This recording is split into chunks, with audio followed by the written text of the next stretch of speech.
Welkom by Te Bernadette se aanlyn diens. Ek lyk seker 'n bietjie vreemd in hierdie skoolbaadjie, maar dit het my laat dink, kan jy onthou toe ons in wiskunde klas was dit die enigste plek waar ons 143 waterlemoene kan koop en niemand bevraagteken ons nie. So vandag wil ek met jou praat oor buite die klaskamer. Ons hoofteks vanmôre kom uit Matteus 7 vers 24 tot 29. Die Nuwe Lewende Vertaling lees as volg. Elkeen wat na my woorde luister en daarvolgens handel, is soos 'n verstandige persoon wie sy huis op die rots gebou is. Al val daar 'n stort by en al kom die vloedwater af, al woed daar stormwinde teen die huis, sal dit nie aan mekaar stort nie, want sy fondament is stewig op die rots vas. Maar elkeen wat na my woorde luister en dit nie doen nie, sal wees soos 'n dwaas wie sy huis op die sand gebou is. Wanneer daar 'n stort by val en die vloedwater afkom en die stormwinde waai, sal daardie huis heeltemal in mekaar stort.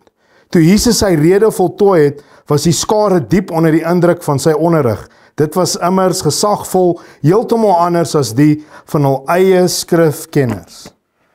As ons na hierdie teks lees, sien ons dat ons almal besig is om te bou. Party van ons bou soos 'n wyse man en ander soos 'n dwaase man. Die verskil kom in dat ons hoor elkeen die woord van God, maar hy wat daai woord hoor en dit gehoorsaam is soos 'n wyse man. Die een wat dit wel hoor en dit nie toepas nie, hy's 'n dwaase man. Sien, dis interessant om te sien dat die storm en die stort by kom na al twee huise toe, of daar nou goed of sleg gebou is, daar kom 'n storm. En soveel keer het ons al 'n boodskap gehoor van wanneer ons in Christus is, dan gaan alles net oukei wees, alles gaan altyd volgens plan gaan. En hier is ek nie om te sê ons gaan nou deur 'n storm gaan nie. Al wat ek sê is die lewe gebeur met ons elkeen. En daarom moet ons toegerus wees vir hierdie lewe. En die lewe wat lekker kan wees en amazing kan wees, kan baie keer ook hard en daar kan dood wees en seer wees. En daarom moet ons seker maak dat ons bou. Maar om terug te kom na my inleiding toe, is ons besig om deur die lewe te gaan en moet ons besef, ons grootste toetse gebeur nie in 'n klaskamer nie, maar juis buite 'n klaskamer. So daar's 3 punte wat ek by jou wil los vanmôre. Die eerste een is, daar's voorbereiding in 'n klaskamer. Jy sal saam met my sê dat jy op skool was en miskien het jy 'n graad of miskien was jy by 'n college of 'n technikon of enige tyd waar jy iets studeer het, moes jy eers in 'n klas of selfs op 'n aanlyn klas sit en jy moes iets ingeneem het, want dit was voorbereiding vir jou. Dis waar ons kennis opbou, wysheid opbou, toegerus word vir dit wat na dit kom. As ek en jy by 'n dokter gaan en hy begin oopsny en hy sê vir jou, jy weet, lyk my meer as wat ek weet van hierdie operasie, gaan ek en jy baie bekommerd wees en gaan ons sê, maak eerder toe, ek gaan eerder huis toe. Dis presies wat my gebeur het. Ek het 'n operasie gehad en toe ek hospitaal toe gaan, toe hulle die wond moet skoonmaak, toe moet ek vir die suster verduidelik hoe om daardie wond skoon te maak. En dit het my laat dink, maar het hierdie girl ooit enige dag kennis opgedoen? So ons het nodig om voorberei te word vir dit wat kom. En dis hoekom dit so belangrik is dat ek en jy weet wat in God se woord staan, wat God van jou en my lewe sê en van ons verwag, sodat ons voorbereid kan wees vir die lewe.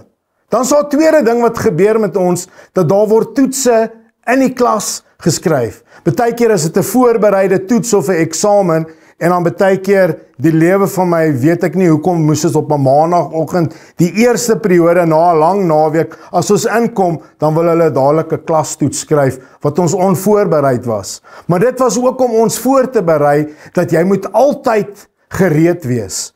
Jy moet altyd gereed wees vir enige situasie. En so skryf ons toetse, terwyl ons nog onder onderrig en onder toesig is. Maar dan sal jy saam met my stem, dat die derde ding is, daar's groter toetse wat buite die klaskamer geskryf word. Nou wil ek terugkom na die dokter toe. Alhoewel die suster nie baie kennis gehad het van hoe om die wond skoon te maak nie, kan ek lewendig getuig dat die dokter wat my geopereer het, natuurlik geweet het wat hy doen. Want ek was uitgesit onder narkose En vandag staan ek hier en ek kan met jou praat. En so moet ons besef, daar is groter toetse buite die klaskamer om te skryf. En dan baie keer as ons deur die lewe gaan, wil ons die blaam op die Here sit, of op die duiwel sit, of selfs op ons eie keuse sit, wil ek vanmôre vir jou sê, baie van die goed wat ons deurgaan, is deel van die groeiproses en is deel van die toets wat ons geskryf moet word. Miskien gaan jy al vir 'n ruk deur iets. Vanmôre wil ek vir jou sê, dis tyd dat daardie toetse geslaag word. Het jy die nodige voorbereiding in die woord gedoen? Het jy die nodige kennis opgebou van waar jy is? As jy nie weet hoe om met finansies te werk nie, moet jy by 'n finansiële adviseur uitkom. As jy nie enige kennis het oor as jy trek na 'n nuwe dorp toe van die skole en al die opsies vir jou kinders nie, moet jy gaan uitvind wat's al die opsies. Net so in ons lewens, ek kan nie my kar net by enige ou gaan los nie. Ek gaan my kar as hy stikkend is, vat na iemand toe wat ek weet ander mense al gehelp het. Dan is dit nodig dat ek toetse skryf. Ek moet myself ter voorbereiding vir die lewe gaan na toetse wees.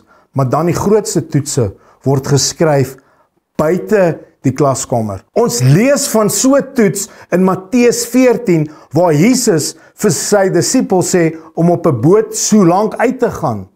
Eintlik vat hy hulle op 'n uitstappie. Nou ek en jy was op baie uitstappies op skool, van dit was lekker, van dit was ook maar lekker boring gewees, maar enigiets net om uit die klas uit te kom. En so baie keer gebeur die lewe, dan is ons buite die veiligheidsraamwerk van 'n klas. En dis waar die groot toets geskryf word. Toe hulle nou in die middel van hierdie nag is, nou sal dis pikdonker en die volgende oomblik loop hy iets op die water en hulle sê spook, spook. En Jesus sê, moenie bevrees wees nie, dis ek. En Petrus sê, Here, as dit U is, gee my 'n woord om uit te klim. En daar klim Petrus uit die boot uit. En ek seker die res van die disippels wat hier was nie, go Petrus, go Petrus. Nee, hulle was soos, wat doen hierdie ou? Hy loop op die water en die oomblik toe hy sy oë afval van die Here, toe sink hy. Maar die Bybel sê nie Jesus het hom in sy arms gevat nie. Hy sê Jesus het hom opgeneem en hulle het saam weer geloop na die boot toe. Sien die oomblik as ons oë afval van die Here, dan kom die storms en ons sal sink, maar jou grootste toets word juis in daai plek geskryf. En dan is die enigste ding wat jou gaan deursien, is 'n woord van die Here. Petrus het nie net op die water geklim nie, hy het gesê, Here, as dit U is, gee my die woord. En Jesus gee toe aan Petrus die opdrag om te loop op die water. En dis hoekom ek en jy in hierdie woord moet inklim, sodat die woord van die Here ons lewens kan transformeer, en dat ons die toets buite die klaskamer kan slaag. Ek wil afsluit met 2 Timoteus 3, wat vir ons wys die krag van die skrif. In die Nuwe Lewende Vertaling lees dit as volg: Die hele skrif is deur God geïnspireer en is nuttig om ons te onderrig, die verkeerde te weerlê en om ons tereg te wys en om die regte leefstyl by ons te kweek. Dit is God se manier om sy mense voor te berei vir hulle taak, ten volle toegerus vir elke goeie ding wat hy vir hulle moet doen. Mag jy die toets buite die klaskamer slaag. Kom ons bid net saam. Here, dankie dat ons weet dat U is met ons. U het ons beloof dat U ons nooit sal verlaat nie, maar dat U met ons is. Ek bid dat ons U woord sal leer ken en dat ons die toets buite die klaskamer sal slaag met U wat ons lei. In Jesus naam, amen.